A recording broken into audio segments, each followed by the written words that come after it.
Chapter 6. The Great Awakening. And now I come to the end of this extraordinary incident, so overshadowing in its importance, not only in our own small, individual lives, but in the general history of the human race. As I said when I began my narrative, when that history comes to be written, this occurrence will surely stand out among all other events like a mountain towering among its foothills. Our generation has been reserved for a very special fate since it has been chosen to experience so wonderful a thing. How long its effect may last, how long mankind may preserve the humility and reverence which this great shock has taught it, can only be shown by the future. I think it is safe to say that things can never be quite the same again. Never can one realize how powerless and ignorant one is, and how one is upheld by an unseen hand, until for an instant that hand has seemed to close and to crush.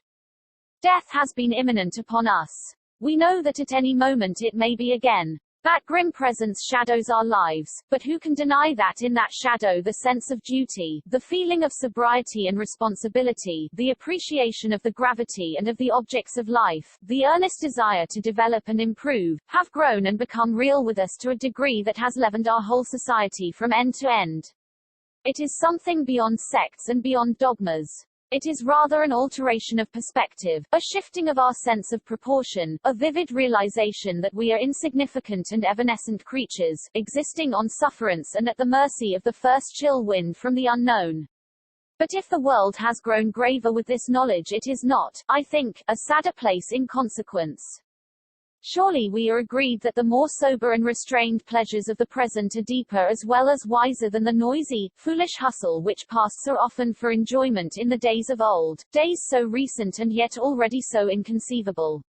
Those empty lives which were wasted in aimless visiting and being visited, in the worry of great and unnecessary households, in the arranging and eating of elaborate and tedious meals, have now found rest and health in the reading, the music, the gentle family communion which comes from a simpler and saner division of their time.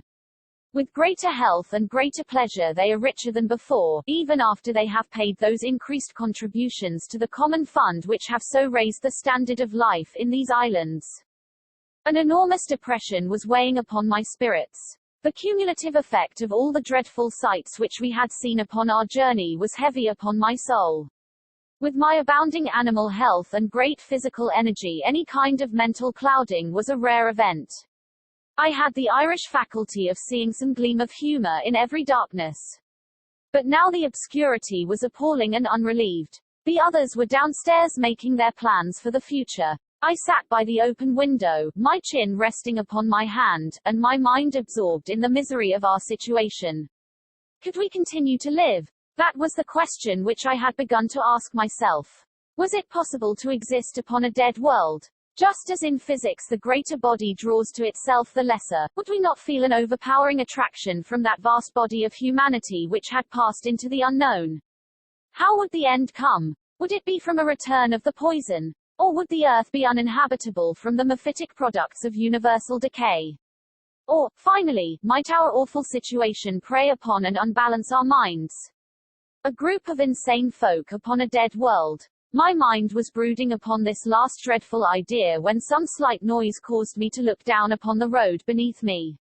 The old cab horse was coming up the hill. I was conscious at the same instant of the twittering of birds, of someone coughing in the yard below, and of a background of movement in the landscape. And yet I remember that it was that absurd, emaciated, superannuated cab horse which held my gaze. Slowly and wheezily it was climbing the slope. Then my eye traveled to the driver sitting hunched up upon the box, and finally to the young man who was leaning out of the window in some excitement and shouting a direction. They were all indubitably, aggressively alive. Everybody was alive once more. Had it all been a delusion? Was it conceivable that this whole poison belt incident had been an elaborate dream? For an instant my startled brain was really ready to believe it. Then I looked down, and there was the rising blister on my hand where it was frayed by the rope of the city bell. It had really been so, then. And yet here was the world resuscitated, here was life come back in an instant full tide to the planet. Now, as my eyes wandered all over the great landscape, I saw it in every direction, and moving, to my amazement, in the very same groove in which it had halted. There were the golfers. Was it possible that they were going on with the game? Yes, there was a fellow driving off from a tee, and that other group upon the green were surely putting for the hole. The reapers were slowly trooping back to their work. The nurse girl slapped one of her charges and then began to push the perambulator up the hill. Everyone had unconcernedly taken up the thread at the very point where they had dropped it. I rushed downstairs, but the hall door was open, and I heard the voices of my companions, loud in astonishment and congratulation, in the yard. How we all shook hands and laughed as we came together, and how Mrs. Challenger kissed us all in her emotion, before she finally threw herself into the bear hug of her husband. But they could not have been asleep, cried Lord John. Dash it all, Challenger, you don't mean me to believe that those folk were asleep with their staring eyes and stiff limbs, and that awful death grin on their faces. It can only have been the condition that is called catalepsy, said Challenger. It has been a rare phenomenon in the past and has constantly been mistaken for death. While it endures, the temperature falls, the respiration disappears, the heartbeat is indistinguishable. In fact, it is death, save that it is evanescent. Even the most comprehensive mind, here he closed his eyes and simpered, could hardly conceive a universal outbreak of it in this fashion. You may label it catalepsy, remarked Summerlee, but, after all, that is only a name, and we know as little of the result as we do of the poison which has caused it. The most we can say is that the vitiated ether has produced a temporary death. Austin was seated all in a heap on the step of the car. It was his coughing which I had heard from above. He had been holding his head in silence, but now he was muttering to himself and running his eyes over the car. Young fat head, he grumbled. Can't leave things alone. What's the matter, Austin? Lubricators left running, sir. Someone has been fooling with the car. I expect it's that young garden boy, sir. Lord John looked guilty. I don't know what's amiss with me, continued Austin, staggering to his feet. I expect I came over queer when I was hosing her down. I seem to remember flopping over by the step. But I'll swear I never left those lubricator taps on. In a condensed narrative, the astonished Austin was told what had happened to himself and the world. The mystery of the dripping lubricators was also explained to him. He listened with an air of deep distrust when told how an amateur had driven his car, and with absorbed interest to the few sentences in which our experiences of the sleeping city were recorded. I can remember his comment when the story was concluded. Was you outside the Bank of England, sir? Yes, Austin. With all the millions inside and everybody asleep. That was so, and I not there, he groaned, and turned dismally once more to the hosing of his car. There was a sudden grinding of wheels upon gravel. The old cab had actually pulled up at Challenger's door. I saw the young occupant step out from it. An instant later the maid, who looked as tousled and bewildered as if she had that instant been roused from the deepest sleep, appeared with a card upon a tray. Challenger snorted ferociously as he looked at it, and his thick black hair seemed to bristle up in his wrath. A pressman, he growled. Then, with a deprecating smile, after all, it is natural that the whole world should hasten to know what I think of such an episode.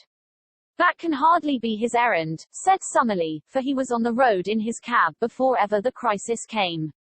I looked at the card. James Baxter, London correspondent, New York Monitor. You'll see him, said I, not I. Oh, George, you should be kinder and more considerate to others. Surely you have learned something from what we have undergone. He tut-tutted and shook his big, obstinate head. A poisonous breed. Malone. The worst weed in modern civilization, the ready tool of the quack and the hindrance of the self-respecting man. When did they ever say a good word for me? When did you ever say a good word to them? I answered, come, sir, this is a stranger who has made a journey to see you. I am sure that you won't be rude to him. Well, he grumbled, you come with me and do the talking. I protest in advance against any such outrageous invasion of my private life. Muttering and mumbling, he came rolling after me like an angry and rather ill-conditioned mastiff. The dapper young American pulled out his notebook and plunged instantly into his subject. I came down, sir, said he, because our people in America would very much like to hear more about this danger which is, in your opinion, pressing upon the world. I know of no danger which is now pressing upon the world, Challenger answered, gruffly. The pressman looked at him in mild surprise. I meant, sir, the chances that the world might run into a belt of poisonous ether. I do not now apprehend any such danger, said Challenger. The pressman looked even more perplexed. You are Professor Challenger, are you not? He asked. Yes, sir, that is my name. I cannot understand, then, how you can say that there is no such danger. I am alluding to your own letter, published above your name in the London Times of this morning. It was Challenger's turn to look surprised. This morning, said he. No London Times was published this morning. Surely, sir, said the American, in mild remonstrance, you must admit that the London Times is a daily paper. He drew out a copy from his inside pocket. Here is the letter to which I refer. Challenger chuckled and rubbed his hands. I begin to understand, said he. So you read this letter this morning? Yes, sir, and came at once to interview me. Yes, sir. Did you observe anything unusual upon the journey down? Well, to tell the truth, your people seemed more lively and generally human than I have ever seen them. The baggage man set out to tell me a funny story, and that's a new experience for me in this country. Nothing else? Why, no, sir, not that I can recall. Well, now, what hour did you leave Victoria? The American smiled. I came here to interview you, Professor, but it seems to be a case of, is this nigger fishing, or is this fish niggering? You're doing most of the work. It happens to interest me. Do you recall the hour? Sure, it was 12:30. And you arrived at 2:15. And you hired a cab. That was so. How far do you suppose it is to the station? Well, I should reckon the best part of 2 miles. So how long do you think it took you? Well, half an hour, maybe, with that asthmatic in front. So it should be 3 o'clock. Yes, or a trifle after it. Look at your watch. The American did so, and then stared at us in astonishment. Say, he cried, it's run down. That horse has broken every record, sure. The sun is pretty low, now that I come to look at it. Well, there's something here I don't understand. Have you no remembrance of anything remarkable as you came up the hill? Well, I seem to recollect that I was mighty sleepy once. It comes back to me that I wanted to say something to the driver, and that I couldn't make him heed me. I guess it was the heat, but I felt swimmy for a moment. That's all. So it is with the whole human race, said Challenger to me. They have all felt swimmy for a moment. None of them have as yet any comprehension of what has occurred. Each will go on with his interrupted job as Austin has snatched up his hose pipe or the golfer continued his game. Your editor, Malone, will continue the issue of his papers, and very much amazed he will be at finding that an issue is missing. Yes, my young friend, he added, to the American reporter, with a sudden mood of amused geniality, it may interest you to know that the world has swum safely through the poisonous current which swirls like the Gulf Stream through the ocean of ether. You will also kindly note for your own future convenience that today is not Friday, August the 27th, but Saturday, August the 28th, and that you sat senseless in your cab for 28 hours upon the Rotherfield Hill. And right here, as my American colleague would say, I may bring this narrative to an end.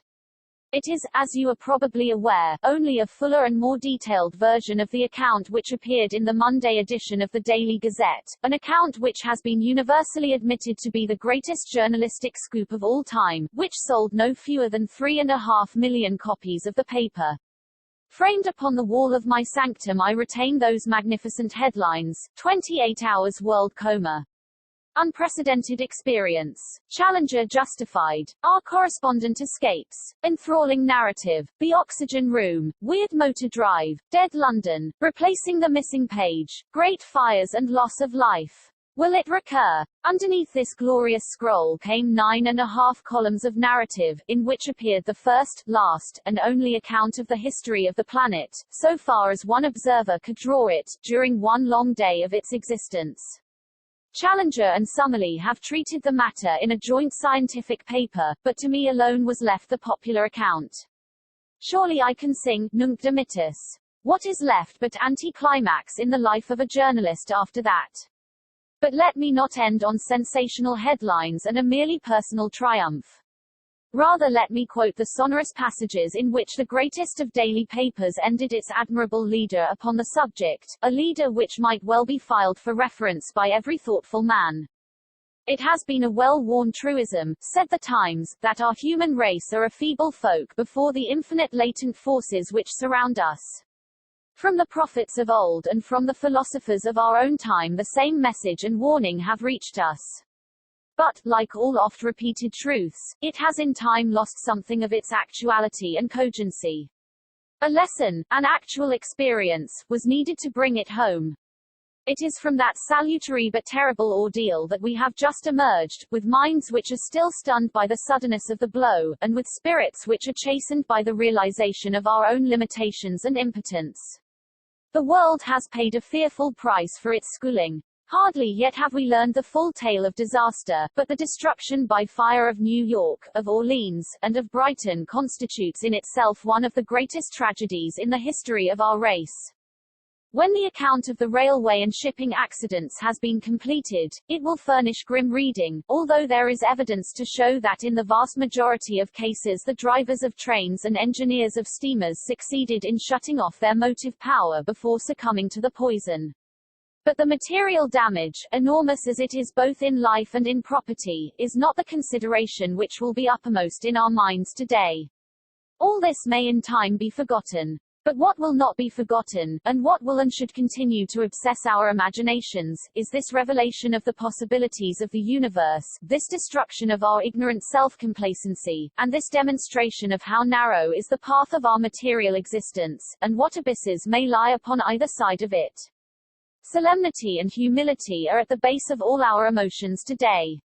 May they be the foundations upon which a more earnest and reverent race may build a more worthy temple.